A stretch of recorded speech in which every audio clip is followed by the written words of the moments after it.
আকাশ বলল, সরি, তা হচ্ছে না। মাপসুরা বলল, না, আমি জড়িয়ে ধরে ঘুমাবো, দরকার হয় তুমি আমাকে আরো 2টা থাপ্পড় দাও, তাও জড়িয়ে ধরতে দাও। আকাশ বলল, ধুর, শান্তি মতো ঘুমাতেও পারবো না। রাগ করে বিছানা ছেড়ে উঠে চলে যায়। উঠে বারান্দায় চলে যায় আকাশ। মাপসুরা বিছানায় বসে আছে আর আকাশের গোষ্ঠী উদ্ধার করতেছে। ডুমের বাচ্চা করে কেমন দেখ না, কি ভাব, জড়িয়ে ধরেছি বলে ঘুম আসে না। না হয় রাম ছাগল তোকে আমি কোনোদিন জড়িয়ে ধরতাম না। অন্যদিকে আকাশ বারান্দায় দাঁড়িয়ে দাঁড়িয়ে ভাবতেছে, কেমন মেয়ে রে বাবা, রাগ করছি কোথায় রাগ ভাঙাবে, তা না উল্টো আরো বলে কি না বেবি হলে ছেড়ে দিয়ে চলে যাবে, কিন্তু এখন ঘুম আসে না দেখে আমাকে জড়িয়ে ধরে ঘুমাবে। যদি ভালোবেসে বলতো তাহলে ঠিকই দিতাম। বেশ কিছুক্ষণ পর আকাশ রুমে গিয়ে দেখে মাপসুরা ছোট বাচ্চার মতো জড়সড় হয়ে ঘুমিয়ে আছে, বালিশকে জড়িয়ে ধরে। ইস, কি মায়াবী লাগতেছে দেখতে, ইচ্ছা করতেছে জড়িয়ে ধরে সারা রাত কপালে কিস করি, কিন্তু না, করা যাবে না, আমি তো ওর উপরে রাগ করেছি। আকাশ সোফায় গিয়ে শুয়ে পড়ে। সকালে উঠে আবার বের হয়ে চলে যায় নতুন চাকরিতে, কারণ গতকালকে সারাদিন সবাই নিয়ে জব খুঁজছে। ভালো একটা জব পেয়েও গেছে, একটা ছোটখাটো অফিসের ম্যানেজার পদে সে চাকরি পেয়েছে। অন্যদিকে মাপসুরা সকালে উঠে আকাশকে কোথাও দেখতে পায় না। কি রে, গেল কোথায়? এখন আমাকে সকালে নাস্তা কি খাওয়াই দিবে?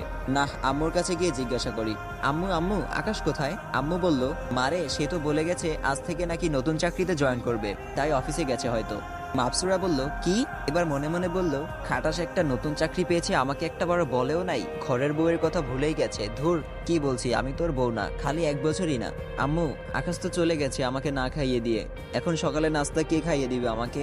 আম্মু বলল, কেন রে, আমরা কি মরে গেছি নাকি? আকাশ খাইয়ে যায়নি বলে কি আমরা তোকে না খাইয়ে রেখে দিব? তারপর আকাশের মা মাপসুরাকে নিজ হাতে খাইয়ে দেয়। আকাশ অনেক রাত করে বাসায় আসে। মাপসুরা রুমে বসে আছে, কিন্তু মাপসুরার সাথে একটা শব্দও কথা বলে নাই। সে এসে ওয়াশরুমে ঢুকে পড়ে। মাপসুরা বলল, কি রে, ও আমার সাথে কথা বললো না কেন? আগে তো সবসময় আমাকে জ্বালিয়ে শেষ করতো, কিন্তু এখন এমন চুপচাপ হয়ে গেছে কেন? আকাশ ফ্রেশ হয়ে নিচে গিয়ে খেয়ে নেয়। মাপসুরাকে একবারও জিজ্ঞাসা করে নাই সে খেয়েছে কিনা, দরকারও মনে করে না সে। আকাশ খাবার খাচ্ছে, কিন্তু মাপসুরা এসে খাবার টেবিলের পাশে ঘুরঘুর করছে। আকাশ মনে মনে বলল, বাচ্চা, ঘুরঘুর করে কোনো লাভ হবে না, তোমাকে ভালোবাসা শিখিয়ে তারপর ছাড়বো। ভালো না বেসে যাবে কোথায় তুমি? তারপর রুমে এসে শুয়ে পড়ে। মাপসুরের সাহস হচ্ছে না যে আকাশকে জড়িয়ে ধরে ঘুমাবে। আকাশ ঘুমিয়ে পড়ে। এভাবেই দিন কাটতে থাকে, প্রায় 2 মাস কেটে যায়। আকাশ মাপসুরের থেকে দূরে দূরে থাকে, তার সাথে মিশে না, দরকার ছাড়া কোনো কথাই বলে না। কিন্তু মাপসুরা গায়ে পড়ে আকাশের সাথে কথা বলে। মাপসুরা আস্তে আস্তে উপলব্ধি করতে পারে আকাশকে ছাড়া তার চলবে না, আর আকাশকে তার যে করেই হোক বশে আনতে হবে।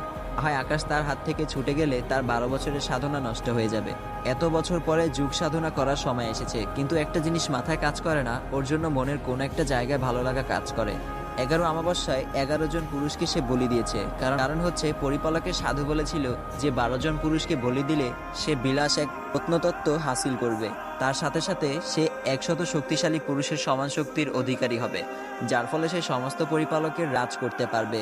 না, আকাশ আজকে আসলে ওকে নিজের করে নিব, যেভাবেই হোক। দরকার হয় নিজের শরীরের মোহে ফাঁসাবো, না হয় ও হাত থেকে দূরে চলে যাবে। আকাশ আজকে অফিসে কাজ বেশি থাকায় রাত হয়ে যায়, প্রায় 12টা পার হয়ে গেছে।